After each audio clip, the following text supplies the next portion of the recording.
Pois bem, amigo, amiga, estamos agora prontos para o estudo da Bíblia. Aqui no programa Encontro com a Vida, todos os dias separamos tempo para juntos estudarmos a Bíblia. E eu queria aproveitar e fazer um convite especial para você. Na próxima sexta-feira, dia 5 de abril, nós iremos começar aqui no nosso programa o estudo de Daniel. Aqui está a revista, ó. Profecias de Daniel. Começa na próxima sexta. A cada sexta eu vou abordar um tema, um capítulo dessa linda revista que nós preparamos com muito carinho para você. Você que mora em Santa Catarina, nós podemos enviá-la para a sua casa sem nenhum custo.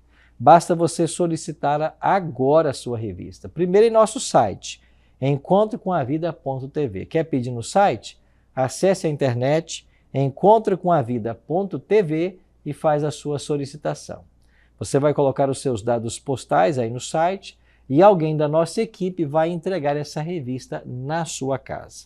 Se você quiser pedir também pelo WhatsApp do programa, você pode. O nosso WhatsApp é 48 3281 3075. Repetindo, 48 3281 3075. Peça a sua revista pelo WhatsApp. Nós vamos mandar um link para você. Você clica nele, coloca os seus dados postais e alguém vai entregar. Alguém da nossa equipe vai entregar a revista aí na sua casa para todo o estado de Santa Catarina. É uma linda revista, um lindo presente. Pastor, eu não moro em Santa Catarina, como é que eu faço? A gente pode dar para você o arquivo digital.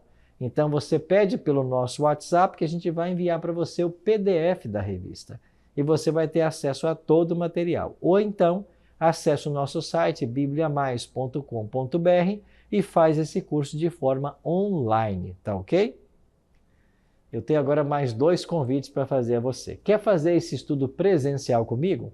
Então você é o meu convidado. Você que mora na cidade de Tubarão e cidades vizinhas, eu quero convidar você para esse estudo presencial. Nós iremos começar no próximo domingo, dia 7 de abril. 8 da noite. A partir de domingo, 7 de abril, todos os domingos, eu estarei lá na Igreja Adventista Central de Tubarão e você é o meu convidado. Você pode se inscrever em nosso site, ensinosdejesus.tv, e lá você vai ter acesso a um QR Code que vai ser usado para você poder ter acesso ao nosso evento. Então, domingo, 7 de abril, a gente começa em Tubarão. Quer o endereço? Rua Luiz Martins Colasso, 570, no centro de Tubarão.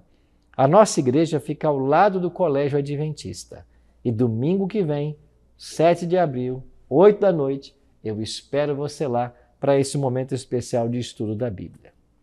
Agora, você que mora em Porto Belo e região, eu também quero convidar você para esse estudo presencial. Ele vai acontecer na Igreja Adventista do bairro Perequê. Nosso endereço, Rua Olinda Peixoto, 611.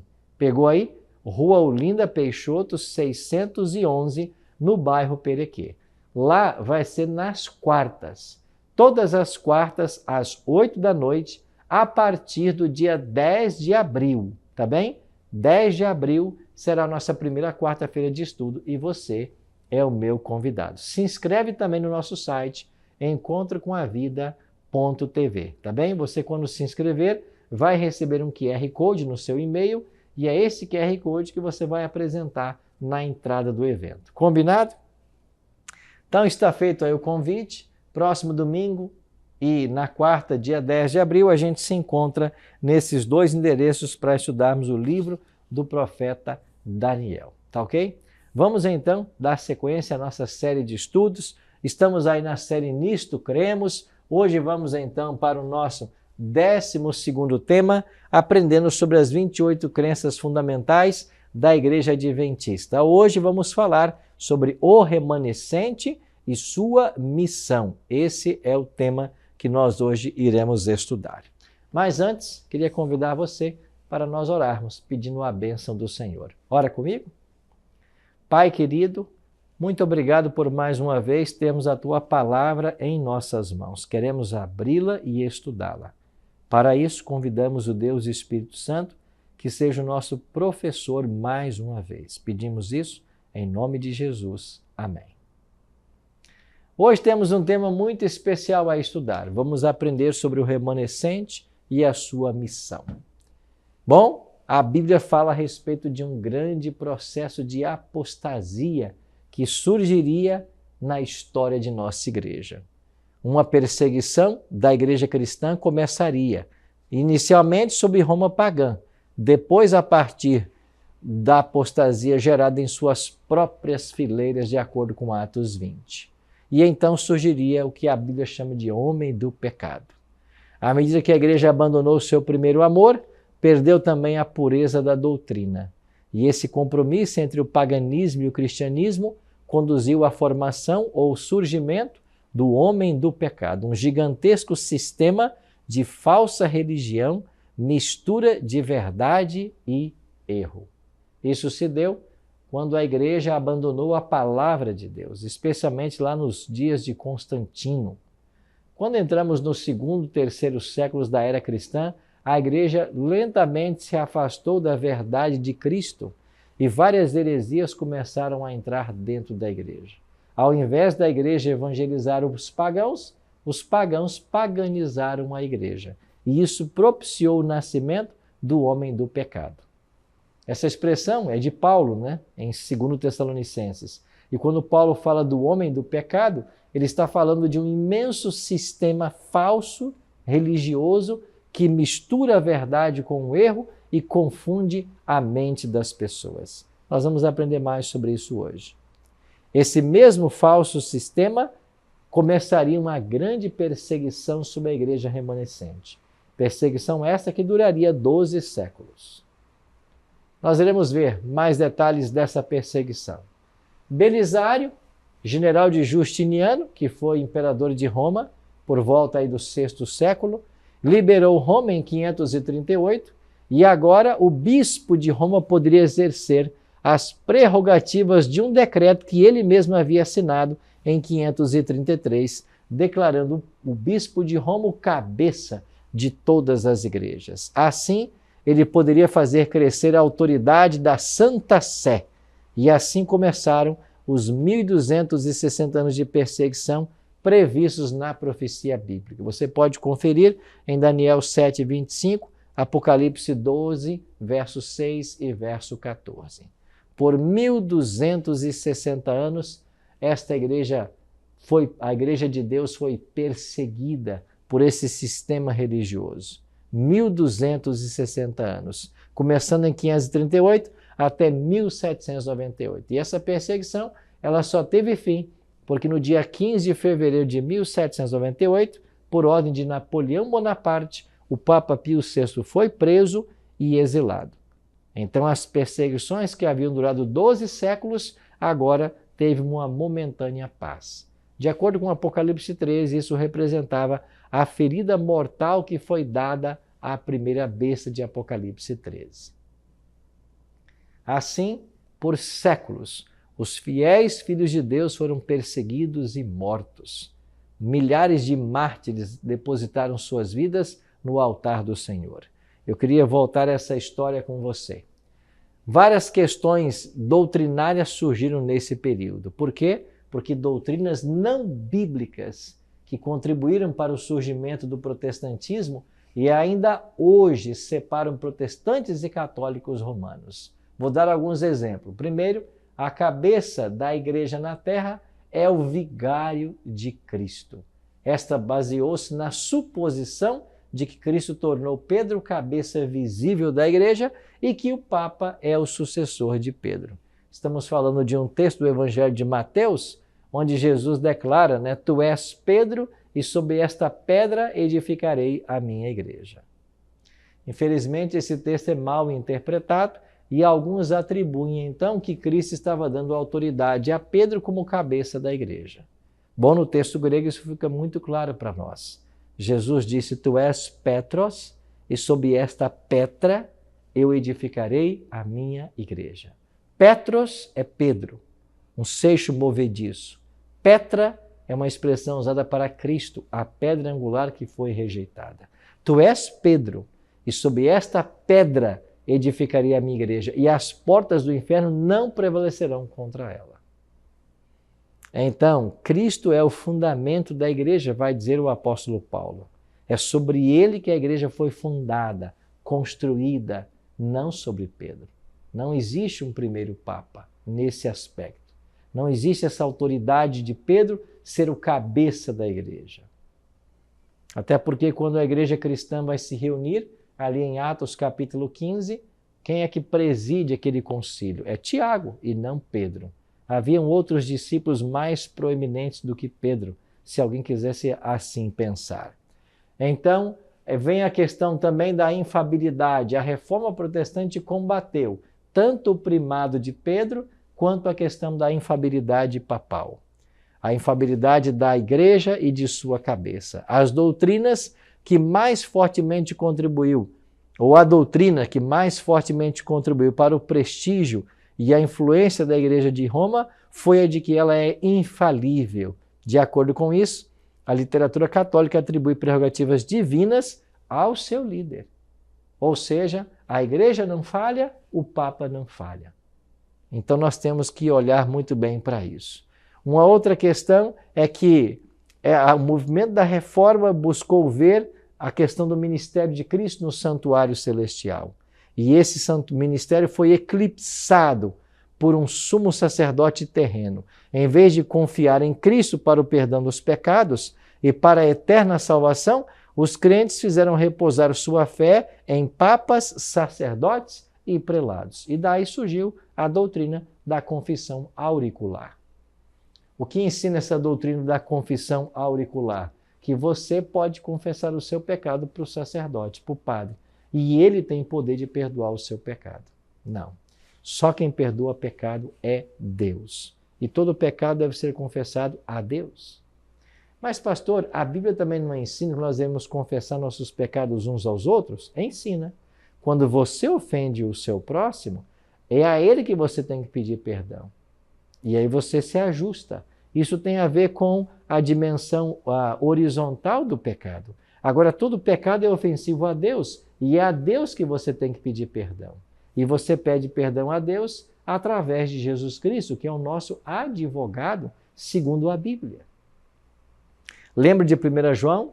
1 João 9 declara: filhinhos meus, essas coisas vos escrevo para que não pequeis. Não, é 1 João 2,1, né? Essas coisas vos escrevo para que não pequeis. Todavia, se alguém pecar, temos um advogado junto ao Pai. Quem é ele? Jesus Cristo, o justo. Então é através de Cristo que nós obtemos o perdão dos nossos pecados, não de outro homem, de nenhum líder religioso. Então nós temos que ir à presença do próprio Deus e na sua presença confessarmos os nossos pecados. Uma outra questão doutrinária que a Reforma Protestante levantou tem a ver com a natureza meritória das obras. A Igreja Católica ensina que as boas obras são meritórias, o que significa que elas concedem ao indivíduo o direito de reclamar a salvação. As obras meritórias também passaram a desempenhar papel significativo na doutrina do purgatório, um lugar de tormentos eternos, um lugar físico de tormentos eternos. E a Bíblia não ensina isso. A Bíblia não fala de um lugar de tormentos eternos, onde os mortos já estão. A Bíblia fala, sim, de uma aniquilação final pelo fogo dos ímpios, o que vai acontecer quando a Cidade Santa baixar do céu a esta terra 1000 anos depois da volta de Jesus. Você acompanha esses detalhes em Apocalipse capítulo 20. Pega a sua Bíblia em Apocalipse capítulo 20 e confere esses detalhes. Então a Reforma Protestante contestou essa questão das obras meritórias e declarou muito claramente que nós somos salvos pela graça mediante a fé. Daí vem o grande movimento da justificação pela fé, pregado especialmente por Martinho Lutero. Martinho Lutero tornou-se o grande defensor da Bíblia e ele propulgou ou promoveu o princípio sola scriptura. Só as Escrituras devem ser autoridade para todos nós. Uma outra questão doutrinária envolvida na reforma foi a doutrina da penitência e das indulgências. Penitência é o sacramento pelo qual os cristãos podem obter o perdão dos pecados cometidos após seu batismo.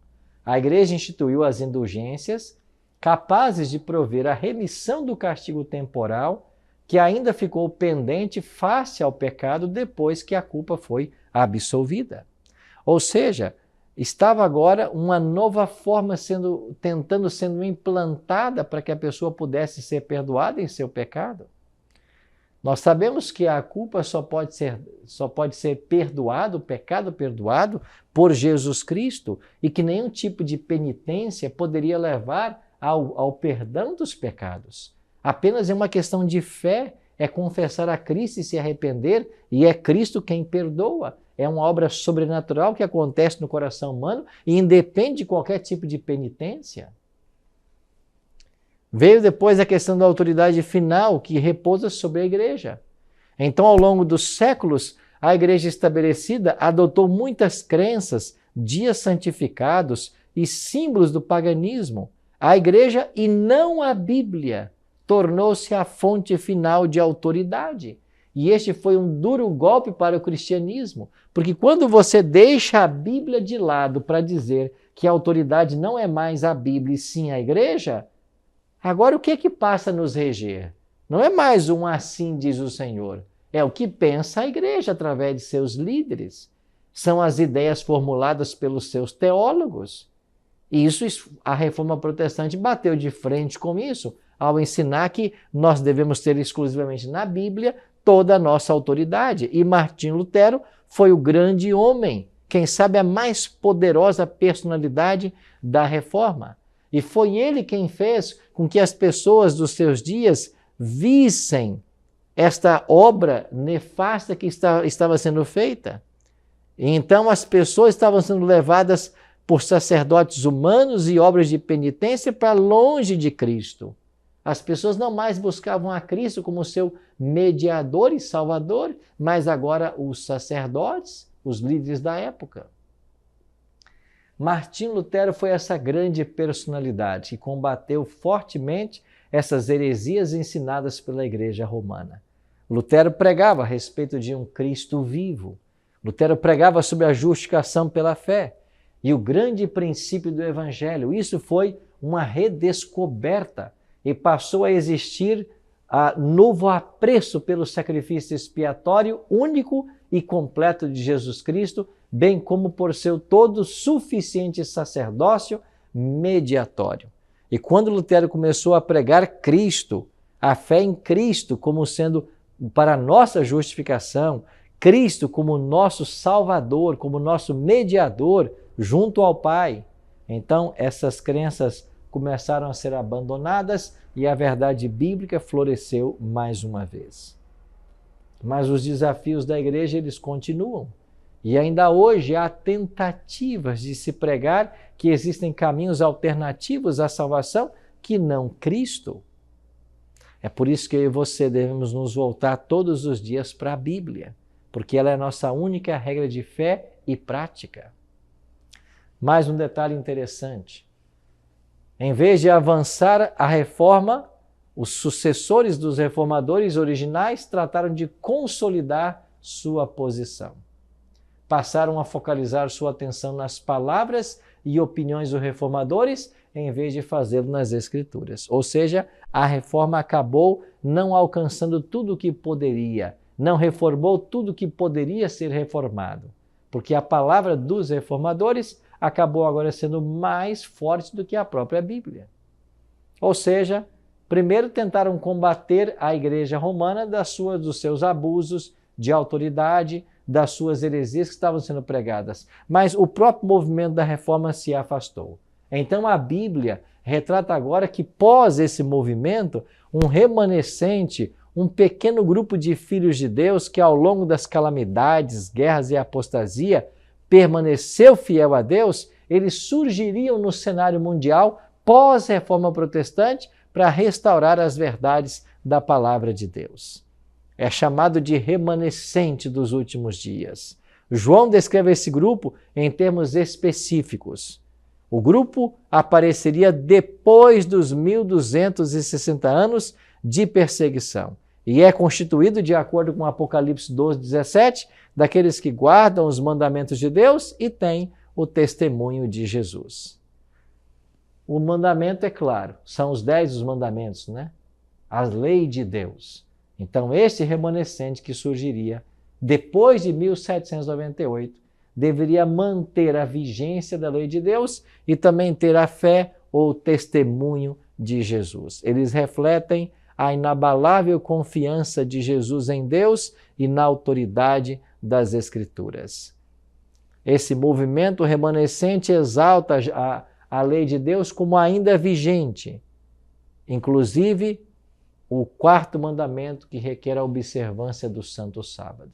Apresenta a lei de Deus como sendo uma lei imutável.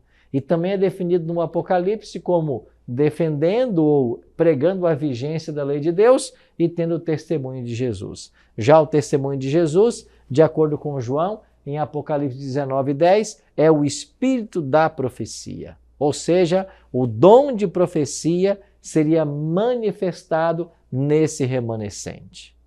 A Bíblia indica que o remanescente apareceria no palco do mundo depois do período de perseguição. E o cumprimento das profecias bíblicas resultou num poderoso movimento interconfessional centralizado na esperança do segundo advento. Estamos falando de um grande movimento milerita que surgiu lá no século XIX, movimento esse que depois deu origem à Igreja Adventista do 7º dia. Os Adventistas do 7º dia se veem como um grupo remanescente, reunindo em seu bojo doutrinário todas as verdades apostólicas que foram pregadas e reunindo todas essas verdades no seu credo. Os Adventistas usam a Bíblia como base única para todas as suas crenças, as suas 28 crenças fundamentais. E acreditam que a Bíblia é a única regra de fé e prática de todo crente. A Bíblia é a autoridade final em todas as questões. Esse movimento adventista surgiu com uma missão. De acordo com o livro do Apocalipse, ele deveria pregar as 3 mensagens angélicas. E a primeira mensagem aparece nos versos 6 e 7 de Apocalipse 14. Essa mensagem chama o mundo ao arrependimento. A mensagem da hora do juízo também proclama o julgamento que Deus fará de toda a apostasia. E essa mensagem também convoca a todos para adorarem o Criador. Então a primeira mensagem fala de que o juízo começou. E de acordo com a profecia de Daniel 8,14, começou em 1844. Essa primeira mensagem também convida todas as pessoas a adorarem o Criador, no dia em que Ele criou para ser adorado, no 7º dia da semana. Esta é a primeira mensagem que os adventistas começaram a pregar e ainda pregam. Então são 2 aspectos fundamentais apresentados nessa primeira mensagem. Já a segunda mensagem fala da queda de Babilônia. Ao longo de toda a Bíblia, a batalha entre a cidade de Deus, Jerusalém, e a cidade de Satanás, Babilônia, ilustra o conflito final entre o bem e o mal. Babilônia vai pressionar os poderes do Estado para que este obrigue à imposição universal de seus falsos ensinos religiosos e decretos. E sabe o que vai acontecer? Haverá uma grande batalha nesse tempo final. E a questão da adoração será completamente envolvida. E haverá, dessa segunda mensagem, um forte apelo feito em Apocalipse 18 para que os sinceros em Babilônia saiam de Babilônia e se unam ao povo remanescente, que guarda os mandamentos de Deus e tem o testemunho de Jesus. E, finalmente, a terceira mensagem angélica. O terceiro anjo proclama o mais solene aviso contra a adoração da besta e da sua imagem. A terceira mensagem angélica deve ser aprendida em contraste com a primeira. Enquanto o primeiro anjo convida as pessoas a adorarem o Criador do céu, terra, mar e fontes de águas, o terceiro anjo adverte: se alguém adorar a besta e a sua imagem e receber a sua marca sobre a fronte ou sobre a mão, esse beberá do vinho da cólera de Deus, preparado sem mistura do cálice da sua ira, e será atormentado com fogo e enxofre diante dos santos anjos e na presença do Cordeiro. O primeiro anjo diz: temam a Deus e adorem a Ele. O terceiro diz: não adorem a besta. A questão final vai ser uma questão de adoração. Quem você adora? E como símbolo dessa adoração, existe o dia em que a pessoa escolhe para adorar. Ou você escolhe o dia que Deus determinou em sua palavra, o sábado, para adorá-lo, ou você então escolhe o domingo, que é uma imposição de homens, uma ideia de homens. E infelizmente hoje, o mundo cristão está observando o domingo sem ter na Bíblia um único verso sequer declarando de sua santidade, ou como um dia especial para a adoração. Você percebe quão muitas vezes nos afastamos da Bíblia? Então essa terceira mensagem, ela revela que aqueles que se submeterem à autoridade humana durante a crise final da Terra estarão adorando a besta e sua imagem em vez de a Deus. E isso será colocado de uma forma prática num dia que será separado para adoração. E finalmente, Deus tem seus filhos em todas as igrejas, mas é através da igreja remanescente que ele proclama a mensagem que deverá restaurar a verdadeira adoração, mediante o chamado de seu povo para fora dos círculos da apostasia e a preparação dos mesmos para o retorno de Jesus Cristo. Sim, meu amigo, sim, minha amiga. A grande missão da igreja remanescente é pregar as verdades como estão na Bíblia e ajudar as pessoas a se prepararem para a volta de Jesus. Esta missão tem sido cumprida há cerca de 170 anos pela Igreja Adventista, hoje presentes em quase todos os países do mundo, com uma única mensagem: Jesus breve voltará. E nós devemos adorar aquele que criou o céu, terra, mar e fontes de águas e nos preparar para o seu regresso. Sim, meu amigo, sim, minha amiga. O conflito final entre o bem e o mal envolverá a questão da adoração. A quem você adora? O diabo sempre quis ser adorado, desde o céu. E a intenção dele é que através de instituições humanas ele consiga esta adoração. Mas os verdadeiros filhos de Deus não se prostrarão diante desse poder apóstata. Antes, permanecerão leais à palavra de Deus e ao seu ensino. E eu e você estamos sendo convidados a sermos assim leais. Por isso, nos preparemos, porque o dia glorioso da volta do Senhor se aproxima e nós precisamos ser esse povo remanescente que estará pronto para a volta dele. Ora comigo. Nosso Pai, muito obrigado, Senhor, porque nós temos o privilégio hoje de conhecer esta mensagem e a oportunidade de tomarmos decisões sérias ao Teu lado. Abençoe cada amigo, cada amiga que está orando comigo nesse momento e que nós possamos, com a Tua ajuda e com a Tua bênção, estarmos prontos para aquele glorioso dia em que o Senhor voltará à terra. Oramos em nome de Jesus. Amém.